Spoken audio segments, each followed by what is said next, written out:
2 jam kemudian, Lea perlahan siuman dari pingsannya, dan terlihat bingung dengan sekelilingnya, yang terasa asing baginya. "Di mana ini?" tanyanya dengan suara pelan pada dirinya sendiri. "Oh, akhirnya kamu siuman, ini masih di yayasan tempat adikmu dulunya tinggal." Lea mendengar suara Philip, dan ia pun melihat Philip menghampirinya, yang tengah terbaring di atas sebuah tempat tidur. Perlahan Lea mencoba untuk bangun dari berbaringnya, dan dengan cepat dibantu Philip untuk duduk. "Minum dulu, Nyonya." Seorang wanita sebaya dengan Lea menyodorkan segelas air putih. Philip meraih gelas tersebut, dan memberikannya kepada Lea. Dengan perlahan Lea meminum air dalam gelas sampai habis.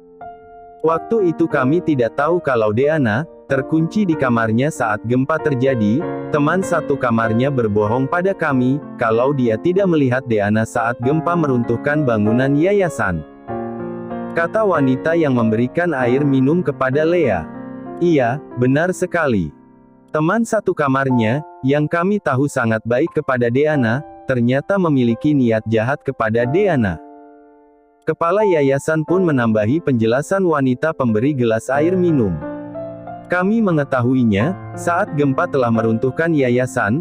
Nola teman satu kamar Deanna mengatakan, kalau Iriana mengunci Deanna saat gempa terjadi, agar Deanna tidak dapat keluar dari dalam kamar." Mendengar penjelasan kepala yayasan, Lea pun menangis.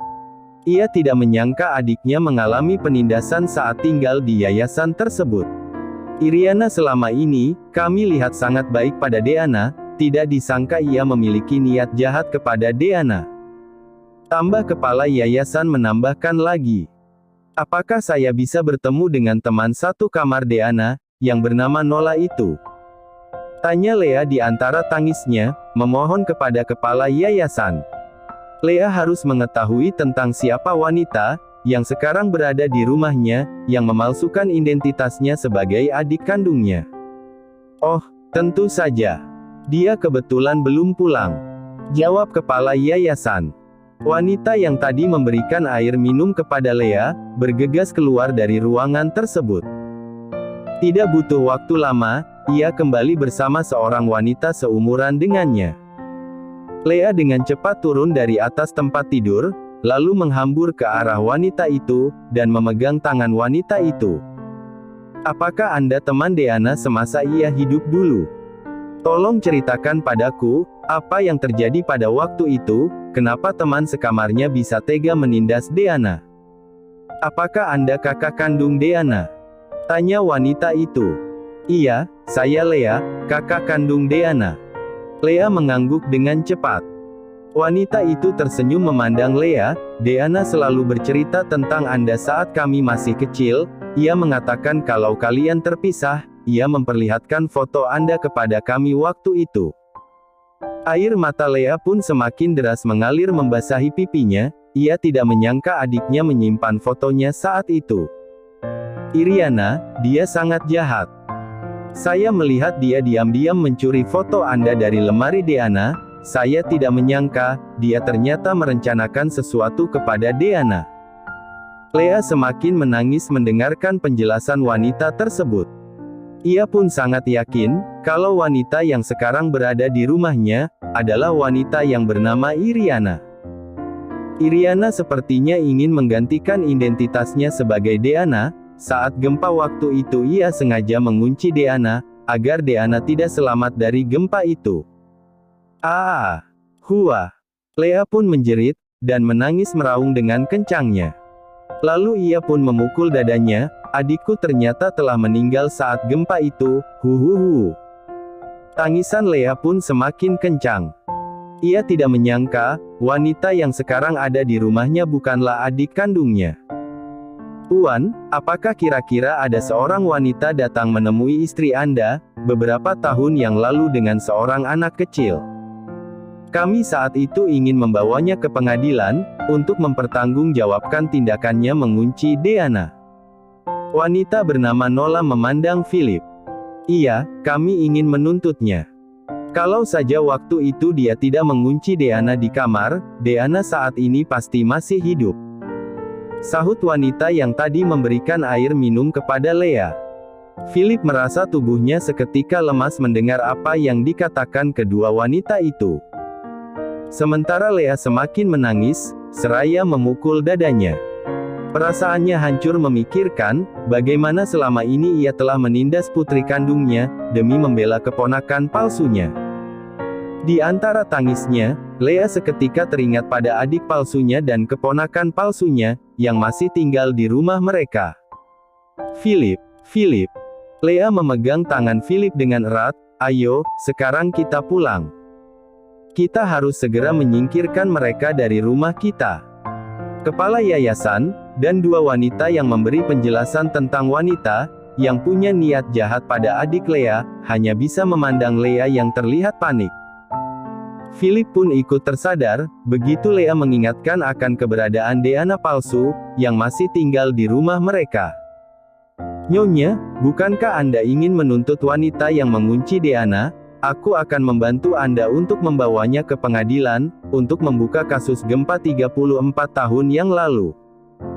Dengan penuh semangat Lea memandang ke arah kepala yayasan, mengingat wanita yang bernama Iriana bersembunyi selama ini di kediaman Walton. Raut wajah kepala yayasan tampak berseri, mendengar apa yang dikatakan Lea. Ia dengan cepat menganggukkan kepalanya. Ya, saya akan menghubungi pengacara yayasan untuk membuka kasusnya, terima kasih Nyonya. Jawab kepala yayasan menyetujui apa yang dikatakan Lea.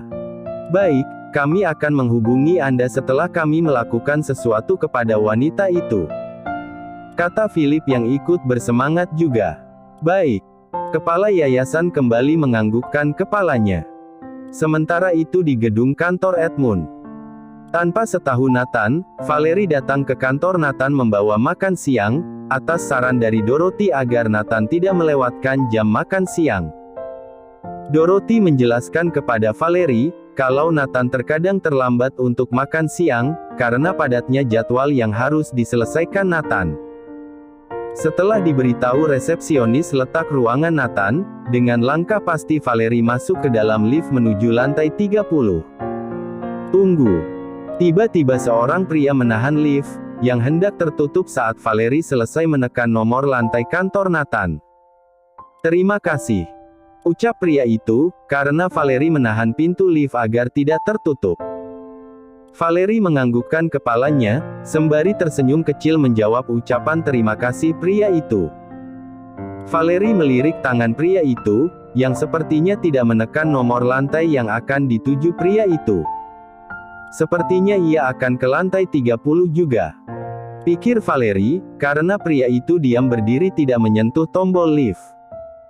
Selama lift naik ke lantai 30, mereka saling diam satu sama lain. Tapi, saat lift melewati lantai 15, pria itu perlahan melirik ke arah Valerie. Nona, apakah Anda bekerja juga di sini? Sepertinya saya belum pernah mengenal Anda. Tiba-tiba pria itu berbicara kepada Valerie. Valerie bingung akan menjawab apa, dengan erat ia memegang tempat makan yang ia pegang. Rasanya ia tidak mungkin mengatakan, kalau ia istri Nathan, kesannya ia seperti menyombongkan diri sebagai nyonya muda Edmund. Oh, tidak tuan, saya hanya ada keperluan penting untuk... Ting. Belum sempat Valerie menyelesaikan jawabannya, lift sampai di lantai 30, dan pintu lift perlahan terbuka.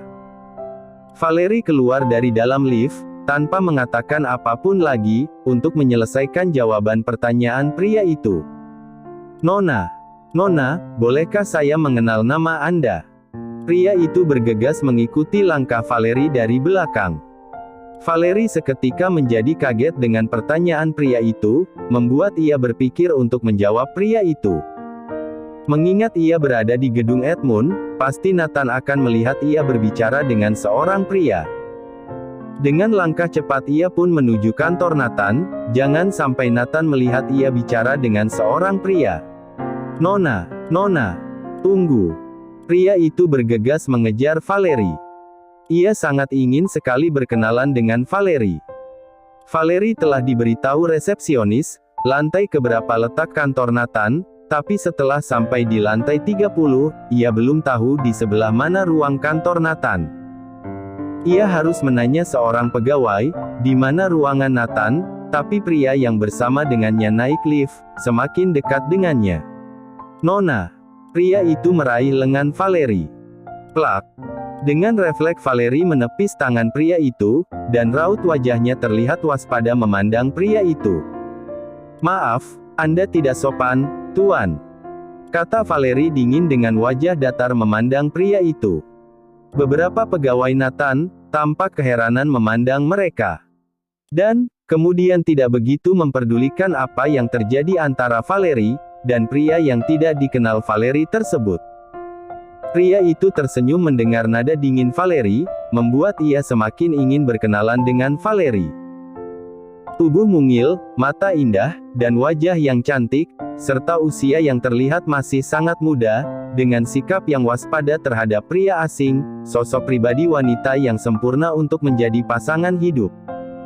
Saat tadi masuk ke dalam lift, ia sudah terpesona dengan penampilan Valerie.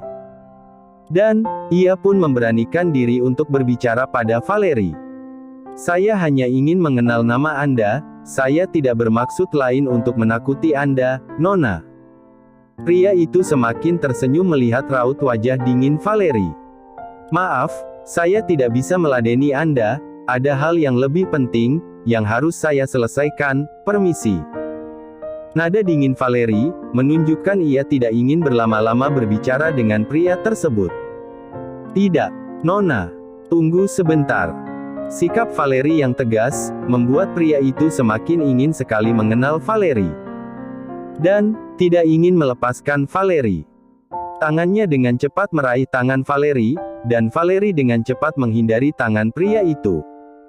Melihat Valerie menghindarinya lagi, pria tersebut semakin ingin meraih Valerie.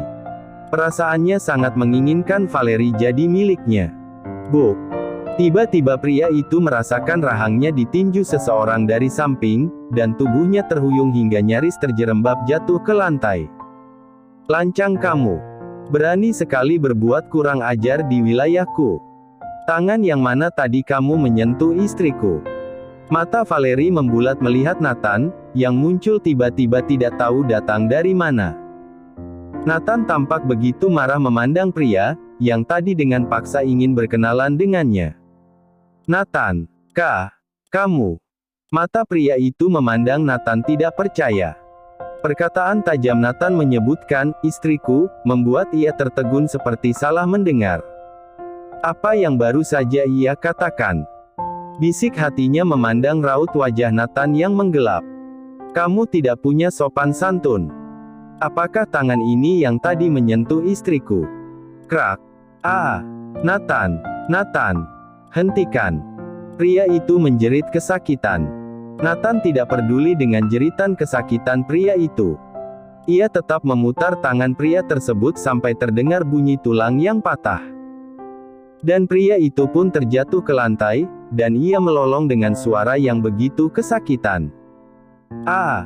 Ruangan itu menjadi riuh oleh karyawan, yang melihat amarah Nathan. Mereka menjadi ketakutan, dengan wajah pias melihat pria yang kesakitan terduduk di lantai. "Istriku sudah menolak, tapi kamu masih saja tidak tahu malu memaksanya untuk berkenalan." "Ah, aku tidak tahu, kalau dia istrimu," ucap pria itu memegang tangannya yang sakit, dengan wajah yang terlihat pucat. "Jadi, walau bukan istriku, kamu akan memaksa wanita yang kamu inginkan, begitu?" Tidak, bukan begitu.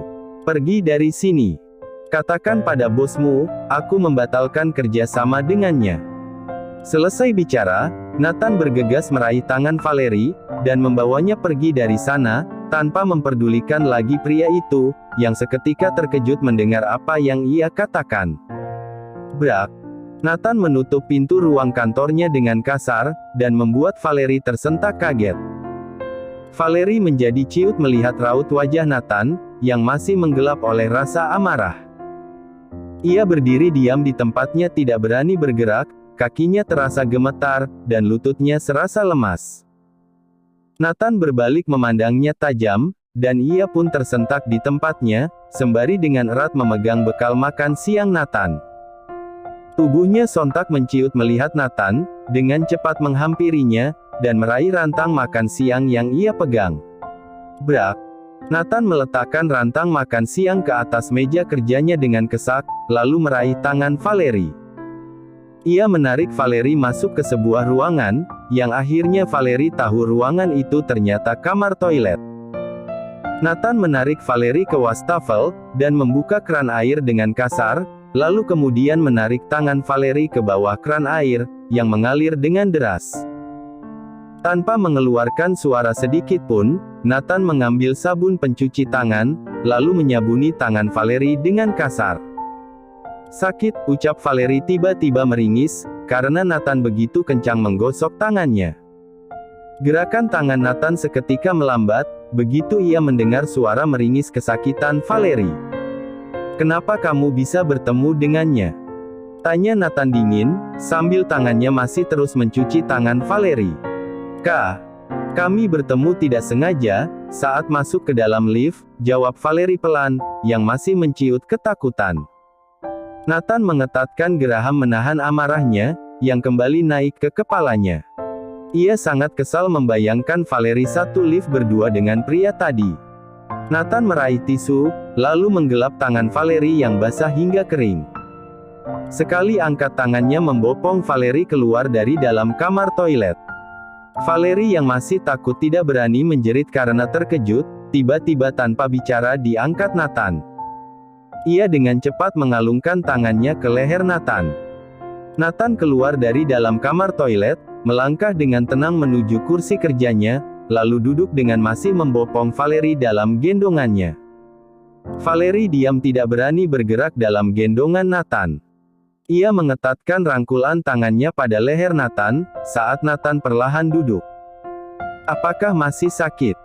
tanya Nathan dengan suara lembut setelah ia duduk, dan membiarkan Valerie tetap duduk di pangkuannya. Dengan lembut Nathan menarik tangan Valerie, yang masih melingkar di lehernya, lalu ia pun memeriksa tangan Valerie.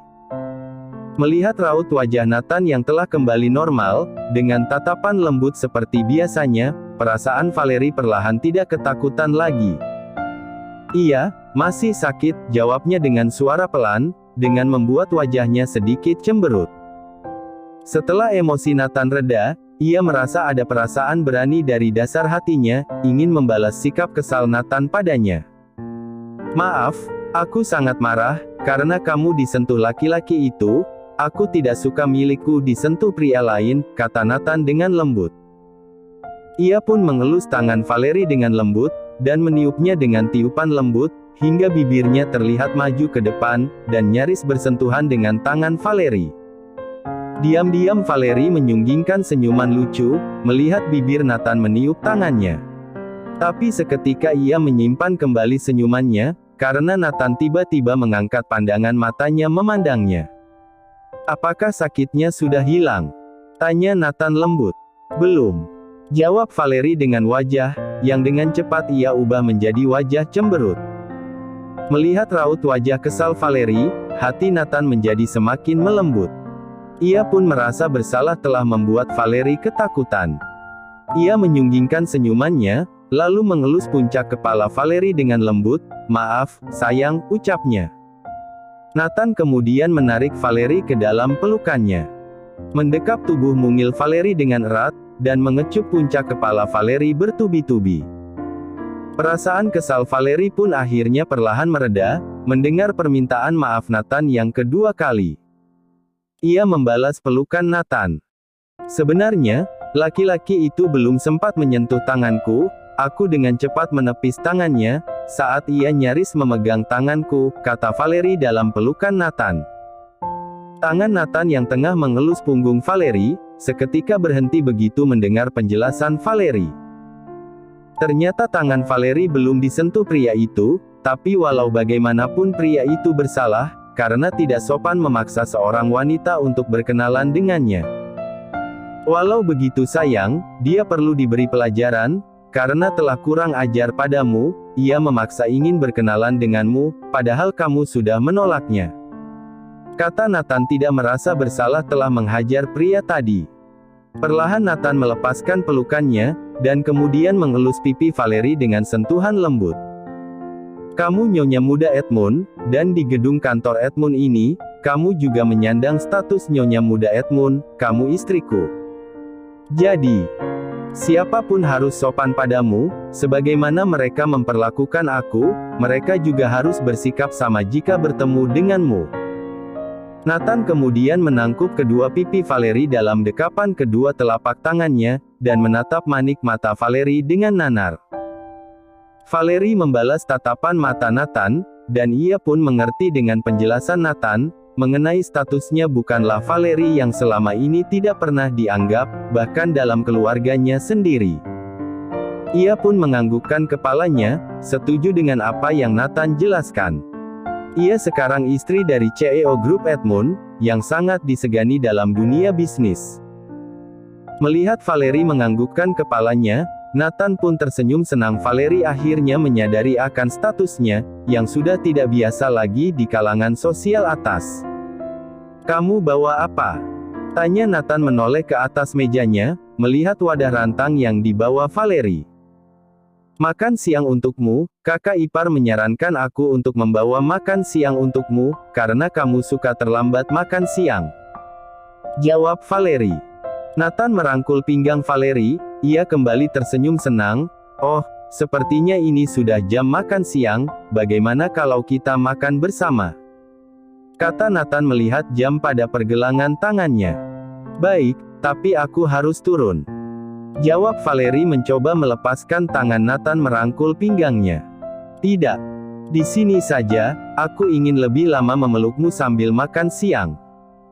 Tangan Nathan semakin erat memeluk pinggang Valerie. Baiklah. Jawab Valerie mengalah. Tangannya pun membuka wadah makan siang yang ia bawa tadi, dan mengambil wadah nasi, lalu mengambil lauk serta sayur dari wadah lainnya, lalu menaruhnya ke wadah nasi.